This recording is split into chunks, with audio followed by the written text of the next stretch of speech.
part of our Black History Month coverage, we're showing some HBCU love. We're here in Jackson, Mississippi, your hometown, David. David and I yesterday were able to go to the Civil Rights Museum. Take a look. All right, David, we are here at the Freedom Rider exhibit. Curious, why is this place, why does it hold such a special place in your heart?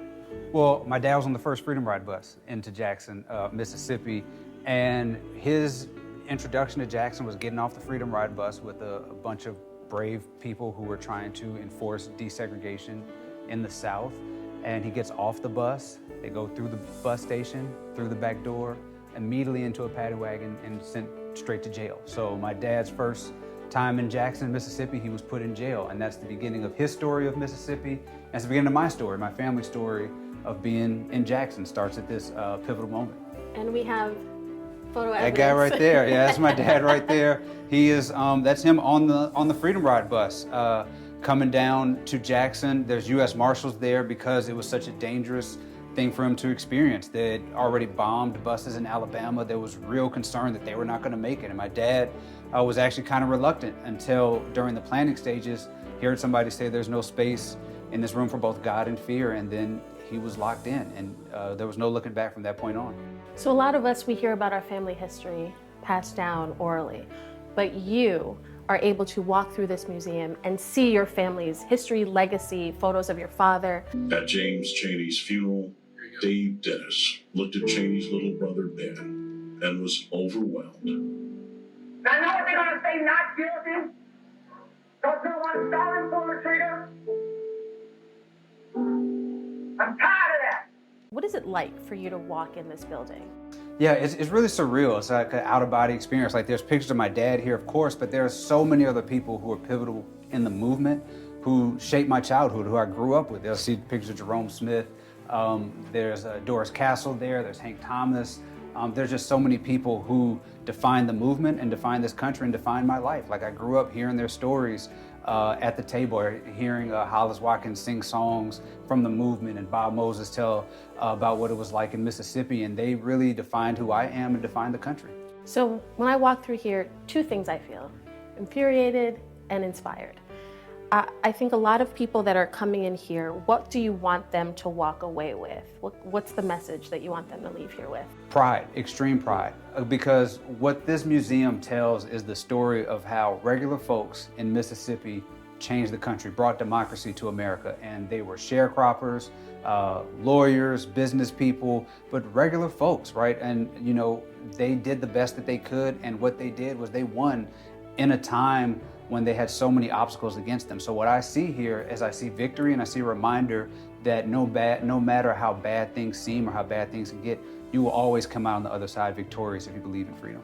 And here in Jackson, your hometown? The hometown. That's why, you know, that's what it means to me. Jackson is the epicenter of freedom movements in this country, and to be from it is a point of real pride for me.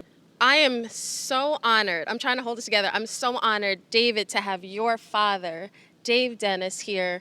Thank you for joining us. Thank you for everything that you've done. David, as we talked about yesterday, your father played such a huge role in this movement, but there's so much more to the story that we don't even know. Yeah, they played a video of my dad giving an impassioned speech, and I think we need to know the backstory of that speech. And that was at James Chaney's funeral. And so Goodman Chaney and Schwerner, 3 civil rights workers who came down to Mississippi after a church was bombed, and they were killed. They were murdered in Neshoba County. And I think the thing about that story that hits home is my dad was supposed to be in the car with them when that happened. And as his job at Corps was to send them on these missions, and he was supposed to ride with them.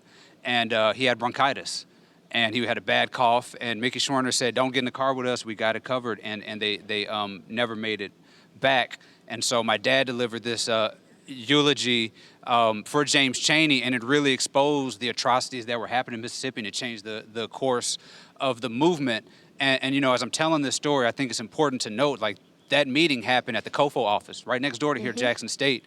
And we're here in Jackson State, you know, in this beautiful HBCU surrounded by Black excellence. We have SportsCenter celebrating Black History Month. Kimberly, you are a pioneer as a Black journalist, and we have so much to celebrate. And it's a reminder of what people sacrificed and was taken from them to get us to this moment. And I don't want us to lose that, and to remember, what it takes to win in these movements, what power looks like, and what it looks like when you fight against bigotry and racism in places like Jackson, in places like Mississippi, and all across the country. And so it is a full circle moment to have this right here in Jackson State and at HBCU, and my dad here. There's so many other people from the movement who did not make it, whose kids did not get to spend that time with them. So it's just, an honor to be here and to have my dad with me as we talk about it. What do you want to ask your dad? As we sit here today, you just talked about Black excellence, and we are examples of the sacrifices of people like your father.